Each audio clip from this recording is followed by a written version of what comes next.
안녕하십니까? 총선 때까지 정치 이야기를 일절 하지 않을까 하다가 나라가 걱정이 돼서 할 수 없이 또 스마트폰을 켰습니다. 지금 오늘 국힘당이 지고 있는 이유에 대해서 좀 설명을 드리겠습니다. 문제 진단을 정확하게 해야지 해결책이 있는 것입니다. 물론 지금 단계는 눈이 너무 많이 내리고 있는 단계입니다. 그래서 어떤 사람은 막 눈을 나와서 치우라고 그러고 눈을 쓸어야 된다, 염화칼슘을 뿌려야 된다, 그리고 막 하늘을 원망하는 사람도 있고, 그런데 지금은 그냥 눈이 덮이게 놔두는 수밖에 별로 방법이 없는 것 같습니다. 그래도 오늘 좀 원인에 대해서 잘 말씀을 드리고 거기서 여러분들이 해결책을 생각하실 수 있을 겁니다. 한 집안이 망하는 데 있어서요, 아버지는 나가서 노름을 하고 술을 마시고 돈도 안 벌어오고 막 이러고요, 엄마는 춤바람이 나서 춤을 추고요, 애들을 내다버리면 그 집안이 잘 될 수 없겠죠. 지금 누구의 문제도 아니고 국힘당은 바로 그런 문제입니다. 안팎으로 협조가 안 되는 걸 떠나서 반대한민국적인 행동을 여태까지 해왔죠. 그게 누적이 됐고, 그것이 윤석열 대통령과 한동훈이 두 사람이 상징적으로 그런 일을 하고 있습니다. 먼저 안쪽부터 말씀을 드리겠습니다. 한동훈 위원장이라고 그래야 되나요? 많은 사람들이 한동훈을 보고 5.18 위원장이라고 그러더라고요. 저도 5.18 위원장이라고 부르겠습니다. 한동훈이 그렇게 좋아하는 한동훈 5.18 위원장은 그나마 소신 있는 사람들을 전부 내쳤습니다. 부정선거를 이야기하는 사람들도 이번에 전부 소리소문 없이 학살됐습니다. 국힘당은 이미 이전서부터 부정선거에 대해서 관심이 있거나 이런 사람들을 다 제거하는 그런 당이었지만, 그래도 남아있는 양심적인 소수의 사람들이 있었습니다. 이번 공천에 조용히 숙청됐죠. 민경욱 의원 같은 경우에 있어서는 외부에 알려져서 좀 소란스러워졌죠. 그 정도이지만 실질적으로 그런 사람들이 많습니다. 그리고 대표적으로 또 허식 같은 분 있지 않습니까? 인천시 의장을 그런 식으로 내보내는 걸 보면서 국힘당은 이번 선거에서 반드시 지겠구나, 정말 개헌선이 위험하겠구나, 그때 저는 그 당시부터 직감적으로 알았습니다. 여러분, 지금 이런 상태입니다. 성이 있잖아요. 성은 빼앗겼습니다. 성은 뻐꾸기들이 다 장악하고 있습니다. 그리고 무기도 빼앗겼습니다. 장수는 전부 목이 잘렸습니다. 그럼 누구를 데리고 싸울 수 있을까요? 국힘당에는 싸울 장수가 남아있지 않습니다. 이전서부터 내려오던 그 장수들 다 목이 잘렸고, 그 나머지 한동훈에 의해서 모조리 목이 잘렸습니다. 그러면 누가 나와서 싸울 수 있을까요? 소신 있는 이야기를 하고, 그리고 밖에서 나와서 싸우려고 그러면 그거 며칠 있다 막말이라고 그래서 공천 취소당할 수 있는데 누가 그런 일을 하겠습니까? 여러분, 적과 싸울 때 상처도 나고 험한 말도 할 수 있습니다. 그런데 그걸 막말이라고 그래서 내쳤죠. 장해찬도 내쳤고, 그리고 하나부터 열까지 다 바른 말만 했던 도태우 변호사도 그냥 공천을 취소했습니다. 그럼 과연 누가 나와서 싸울 수 있을까요? 셀카 찍으려고 국힘당 당원들 동원을 해가지고 곳곳에 다니는 사진 찍는 사람들이 싸울 수 있을까요? 그건 모든 일들은 한동훈 위원장이 다 자초한 일들입니다. 또 오늘 급하니까 국회를 완전히 세종시에다 옮긴다 하는데, 수도는 대통령과 국회가 있는 곳이 수도다, 이렇게 이야기하지 않았습니까? 가능하지도 않은 이야기입니다. 그러면 개헌을 하겠다는 이야기죠. 결국은 개헌을 하겠다는 이야기로 저는 들었습니다. 지금 최소한 100석을 넘겨서 개헌선을 막아달라고 이렇게 읍소를 하는데, 만약에 국힘당에 과반을 주면 개헌이 없는 겁니까? 의대 정원 증원 문제에 대해서도 좀 말씀을 드려보겠습니다. 여러분, 우리나라에 있는 좋은 제도가, 우리나라는 실력대로 갈 수 있는 대학 입시가 있었습니다. 그리고 사법고시 제도가 있었습니다. 그리고 우리나라에 정말 0.1% 정도만 들어가는 의과대학, 뭐 1%까지 들어갈 수 있죠. 0.1에서. 그런 아주 우수한 질, 전공의들의 4, 5년간의 희생, 이런 거에 의해서 값싸고 또 아주 양질의 의료제도가 지탱이 되어 왔죠.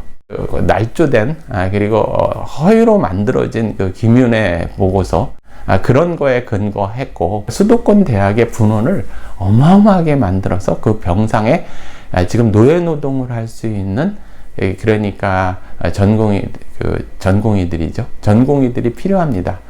그걸 겨냥해서 일단 그 의대수를 늘린다는 거죠. 박민수, 문재인 정권 때 문재인 케어를 획책하려고 했던, 우리나라의 의료 시스템을 파괴하려고 그랬던 그런 박민수와 김윤, 이런 사람들이 주도가 돼서 지금 의료개혁이라 의대 정원을 늘린다고 하는데요. 여러분들 문화대혁명 때 홍위병 같이 행동하지 마시고 좀 생각을 해보십시오. 변호사가 많이 늘어나면 의료 서비스가 좀 좋아질 가능성이 있죠. 그리고 그 변호사 비용이 낮아질 가능성이 있죠. 그죠? 그런데 의사가 많이 늘어나면 어떻게 되는 것 같습니까? 의사의 수입이 그 환자가 직접 지불하는 거가 많습니까? 아니면 건강보험공단에서 받아내는 것이 더 많습니까? 그렇죠? 건강보험관리공단에서 받아내는 것이 더 많죠. 그럼 의사가 많아지면 그걸 유지할 수 있겠습니까? 지금도 적자인데. 그러면 결과적으로 그 국가가 그것을 감당하지 못할 때 그것은 어떻게 될 것 같습니까? 지금도 적자인데요. 의사 수가 더 늘어나는데 의사의 수입은 환자로부터 주로 나오는 것이 아니라 건강보험관리공단에서 주로 나옵니다. 근데 의사 수는 엄청나게 늘어나요. 그러면 이 문제를 어떻게 해결할 것 같습니까? 결국 장기적으로 민영화로 갈 수밖에 없는 것입니다. 그리고 지방대학 의대 나온 사람들을 그 지역에서 평생 동안 의사하라고 그럴 수 있습니까? 우리나라 헌법으로 그럴 수 있습니까? 그러니까 말이 안 되는 겁니다. 그리고 의사들이 상당히 우수하죠. 여러분들 뭐 법대니 법전원이니 이런 사람들 입학사정관제로 들어가는 그 시시한 사람들과 다르게 의사들은 0.1%의 아주 수재들입니다. 그리고 정치적이지도 않고 공부만 하던 사람들입니다. 그런데 그 사람들의 자존심에 상처를 입게 만들었습니다. 그 증거를 조작을 해가지고 박근혜 대통령 날조 수사를 하고 200여 명 가까이를 그냥 그 감옥에 집어넣는 그런 그 정치 검사, 그리고 그 밑에 문재인 케어를 하는 그 데이터를 날조해가지고 보고서를 만드는 김윤 같은 교수, 그리고 그 박민수, 문재인 케어를 했던 박민수, 이런 사람들이 마치 의사를 탐욕적이고 아주 나쁜 사람, 이기적인 그런 민주노총 수준으로 폄하하면서 밀어붙였습니다.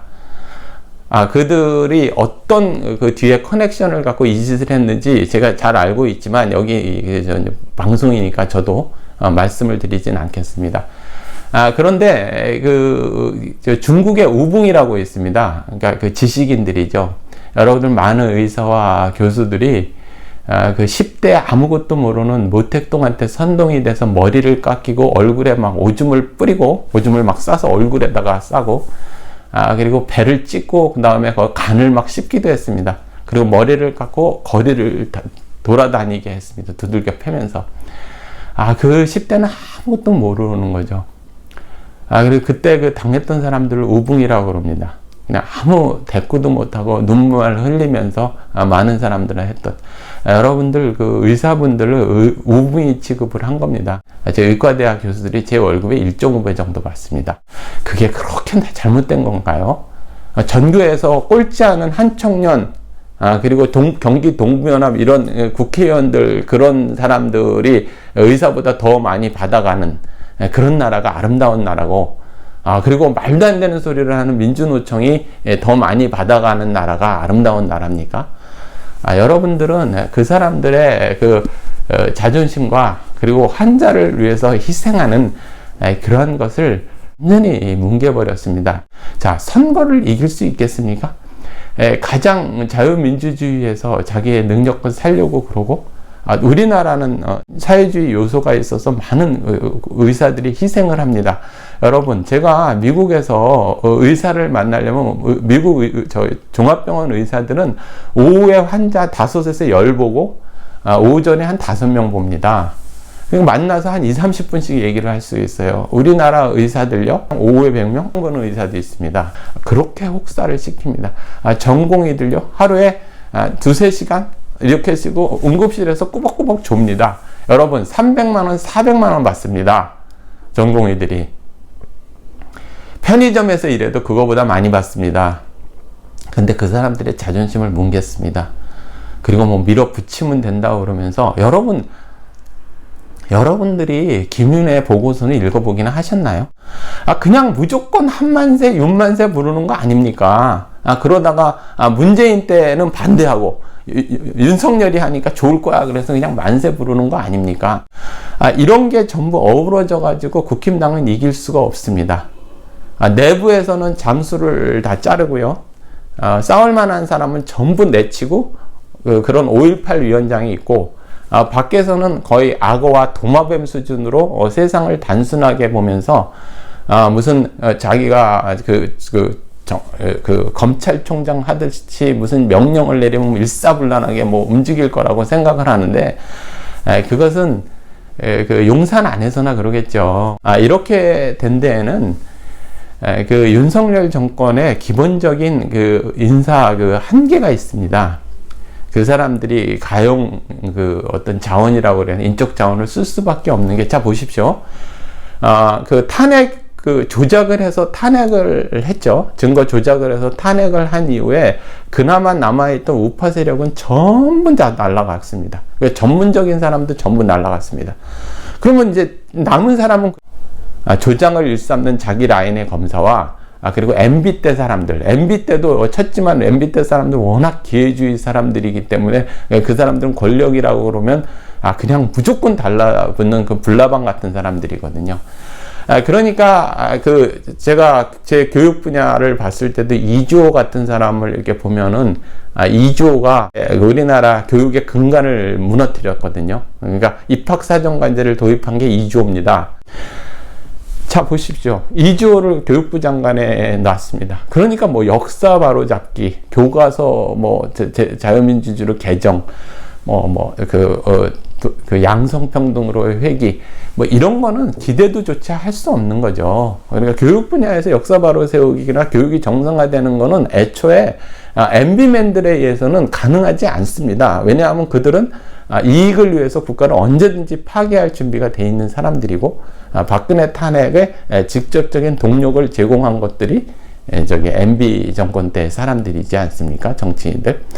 그러니까 오죽하겠습니까? 그러니까 인재풀이라는 게 236, 그리고 국가 간 애국심 전혀 없는, 그리고 조작만 일삼는 검사, 그런 사람들의 역사관과 세계관 속에서 나오는 정책들. 그러니까 문재인 정권 때 사람들을 그대로 답습을 해서 그 관료들을 그대로 쓰면서, 물론 특정 지역에 있는 사람들이고 대한민국을 파괴하는 데 앞장섰던 사람들, 박민수 같은 사람들, 그런 사람들이죠. 그리고 MB 때 자기 출세만을 위해서 대한민국을 파괴하던 이주호 같은 세력, 그리고 문재인 때 종중매국 세력의 연합 세력, 그것이 지지 기반이고 그것이 권력 기반입니다. 그래서 애초에 기대할 수가 없어서 상당히 염려를 하고 있었는데, 대한민국 파괴를 저렇게 단순하고 저렇게 악어와 같이 진행하리라고 저도 정말 깜짝 놀랐습니다. 저 정도로 수준이 퀄리티가 낮나? 이런 생각을 하게 됐습니다. 이제 많은 사람들이 막 안타까워하는 거죠. 그래도 어떡하냐, 뭐 300석에서 200석 가까이 해서 개헌이 된다. 그리고 뭐 우리나라가 연방제 통일이 되고, 뭐 개헌이 되고, 우리나라 정말 국군이 다 끝난 게 아닌가. 이런데 제가 되묻겠습니다. 국힘당이 만약에 100석 이상이 되거나 과반수가 되면 개헌을 안 할까요? 국민 여러분, 개헌을 안 할까요? 우리나라에 종중 세력이 등장하는 거죠.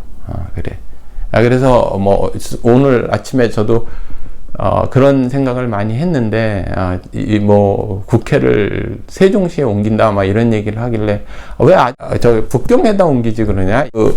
이재명, 쎄쎄하고, 그리고, 저기, 한동훈, 종종, 이렇게 같이 해가지고, 쎄쎄 해가지고, 둘이, 왜, 여기 대통령을 두면 안 되지 않습니까? 속국의 대통령을 감히 두면 되겠습니까? 제후국이죠. 그러니까 여긴 그냥 총리나 수상이 있고, 시진핑을 잘 모셔야죠. 시진핑 아프다고 그러니까 그 다음 후계자를 잘 모셔야 되죠. 어떻게 여기 대통령자를 감히 할까? 이거 아닌가 이런 생각을 했습니다. 여러분 제가 과하게 말하는 것이 아닙니다.